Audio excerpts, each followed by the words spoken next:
Hi, my name is Katie and welcome back to my channel. For today's audio essay, I would like to discuss a scene from my favorite animated film, and one of my favorite films of all time, period, and that is How to Train Your Dragon.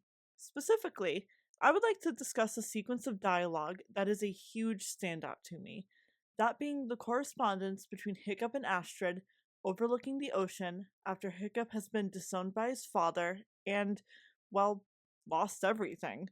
And when Astrid walks up to talk to him, that is precisely what she starts with, laying the situation out clearly. It's a mess. You must feel horrible. You've lost everything. Your father, your tribe, your best friend.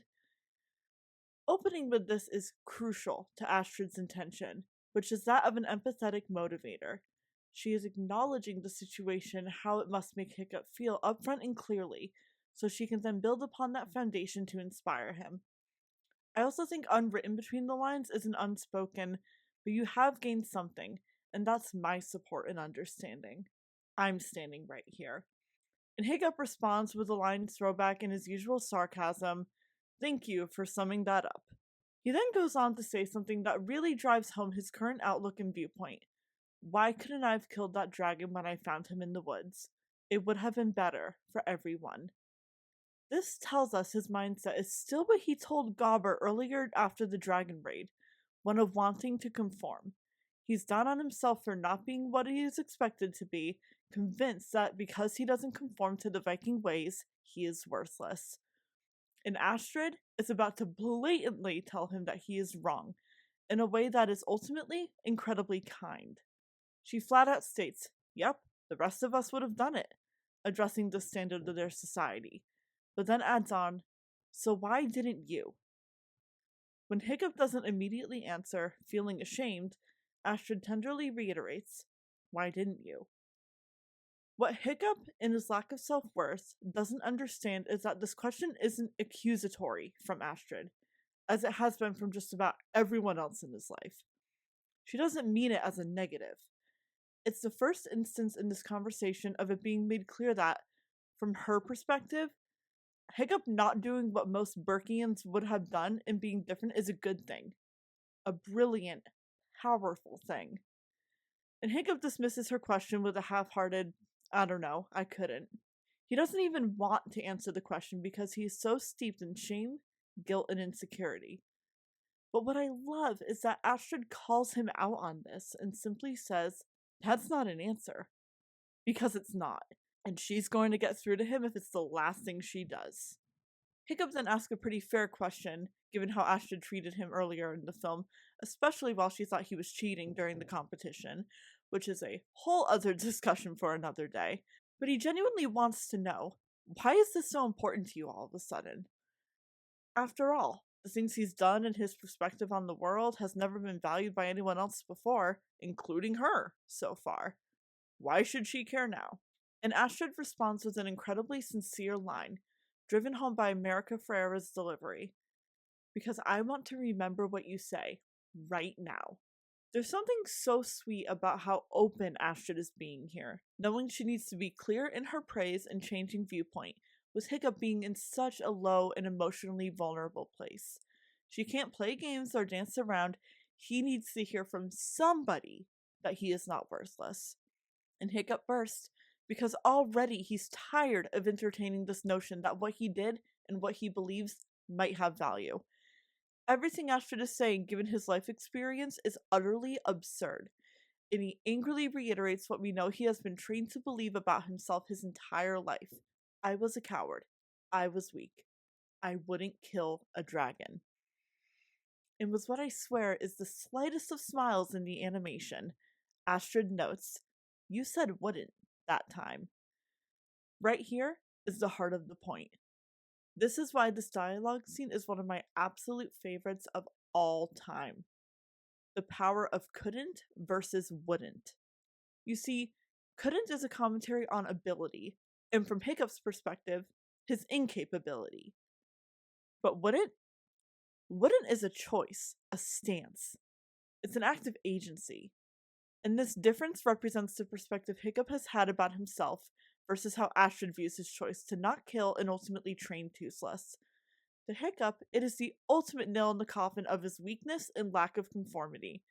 But ever since that ride on Toothless, when Astrid saw the Vikings have been wrong, that she was wrong, well, she sees a peer who did something incredibly special and dared to think differently.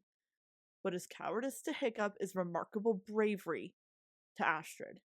And with that difference spoken, Hiccup once again is dismissive, and I want to make it clear that is because his lack of self-worth is so deeply embroiled by his life experience that anything that challenges it is deeply scary and uncomfortable. Because how could him being anything but weak be anything but ridiculous to even entertain? Whatever, I wouldn't. 300 years and I'm the first Viking who wouldn't kill a dragon. Hiccup does something here that we've seen before, and that's turn around. He cannot even bear to look her in the eyes, he's so ashamed. And I absolutely love the use of this body language and natural tendency of Hiccup's to truly emphasize his crippling insecurity. Hearing and seeing this, Astrid just shakes her head, because he's still not getting it. She still hasn't broken through his deeply instilled mindset. It is her next line, however, that gets Hiccup to let down his guard. First to ride one, though, so it's this explicit, undeniable acknowledgement of what Hiccup did as an achievement that finally gets Hiccup to answer sincerely. Distilled down, it's a positive mindset versus a negative one. Glass half full versus half empty. And like I said, Hiccup finally answers sincerely. I wouldn't kill him because he looked as frightened as I was. I looked at him, and I saw myself. And there it is. Hiccup's heart and own empathy has opened up the door to a better world, where Vikings and dragons don't have to live in fear. And Astrid is extending to Hiccup that same empathy in turn, hoping alongside him to make that better world come to fruition, but also genuinely help someone she sees has been hurting immensely. Hiccup's bristles are no longer up. He's listening. And Astrid seals the motivational speech with one final question, essentially saying, "Your friend is frightened and hurting. What are you going to do about it?" Because that's what Hiccup did. He saw someone hurting and decided to help, and it has now inspired Astrid to do the same for Hiccup when nobody else has. She is extending to him that same empathy that Hiccup showed Toothless.